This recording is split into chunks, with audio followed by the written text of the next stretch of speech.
Hi, everyone. This is Joan and Callie from Q and Abe, a podcast by President Lincoln's Cottage. As we talk to our guests about their expertise for the show, we sometimes end up with things that don't quite fit in the main episode, but we don't think that should keep you all from hearing them. This bonus episode accompanies episode 5.2, How Fast Did Emancipation Happen? So if you haven't listened to that one yet, it might be a good place to start. As you probably already know, Juneteenth recently became a national holiday, celebrating the end of slavery. Greg Downs, one of the historians we spoke with for that episode, recounted for us other emancipation celebrations that you might not have heard of. So if Juneteenth is not the definitive end, are there other things that are celebrated as the ends in these local regional ways? And that's absolutely true, and something that people often, have sort of only mild engagement with.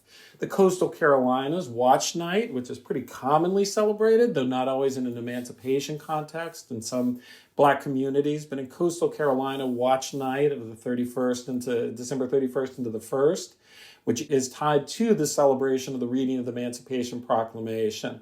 And so that's a really powerful moment. In Tennessee and parts of southern Kentucky, 8th of August is celebrated as an Emancipation Day because of ties to changes there. There's arguments that we should think about the Black celebrations of July 4th in Vicksburg, which of course is the day that Vicksburg surrenders to the U.S. during the Civil War, as an Emancipation Day ceremony, including the fact that most white Vicksburgians don't participate in it until the 1950s. They also understand it as this particular day, not just a generic national holiday. Memorial Day in Charleston, in some ways, is an Emancipation Day celebration. It helps to remind us in the big picture, slavery is a massive institution, 4 million people, largest capital input into the U.S. economy. And since we wanted to know about how fast things can happen, Brigadier General Leland Blanchard told us in more depth about how the National Guard's timeline for deployment works. So every National Guard has a full-time force. So there's always soldiers and airmen that are working. And from there, it becomes a matter of, I hate to say it, but it kind of depends, right? So think of it a couple of different ways. So we'll think of it as a planned operation. And when I say that, think of back in December, the president hosted the African Leaders Summit. That was a pre-planned, everyone knew that was happening. You got dignitaries coming in from around Africa. And so we work very closely with the local agencies. They give us a heads up. Hey, these are some of the things that we may need some assistance with. We I'm oversimplifying it. Let's just suffice to say there's some meetings that occur, a lot of discussions, but ultimately it's really about trying to figure out how do we best serve the community, meet the needs, and make sure that the president in that particular case is going to have what he needs to host a very successful summit. You can even compare a hurricane, which is something that's coming. Let's say you're the governor of a coastal state.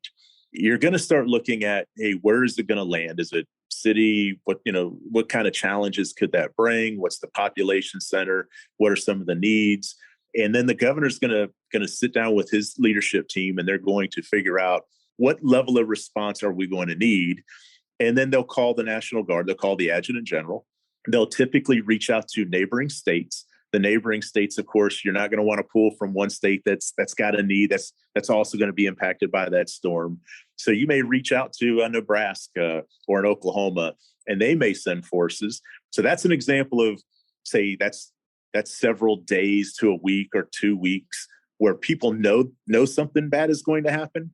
If you contrast that to, again, an earthquake, there is absolutely no opportunity to sit down and plan. So you have this operation that then begins to occur where you're doing the assessment as you're really responding. And so, again, I would say it's pretty awesome, the skills and the things that we can bring to that response, whether it is very short notice or whether you've got several days to kind of plan through it. And then, like anything else we do in the military, kind of like life, the more time you got to plan for a vacation, the more detailed, you're really going to be able to put together a good itinerary, and you're going to know everything that you're going to do.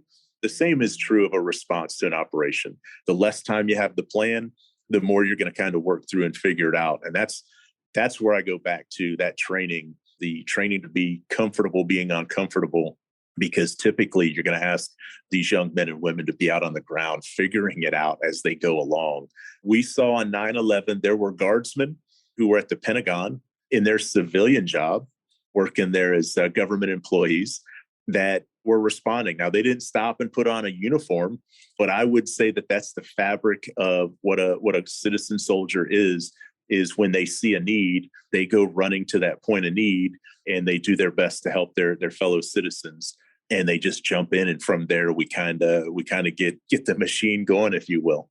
And so there's a process, but I can tell you, if people work through it quickly, I never fail to be amazed by the things people will figure out when their community and when their nation is in need.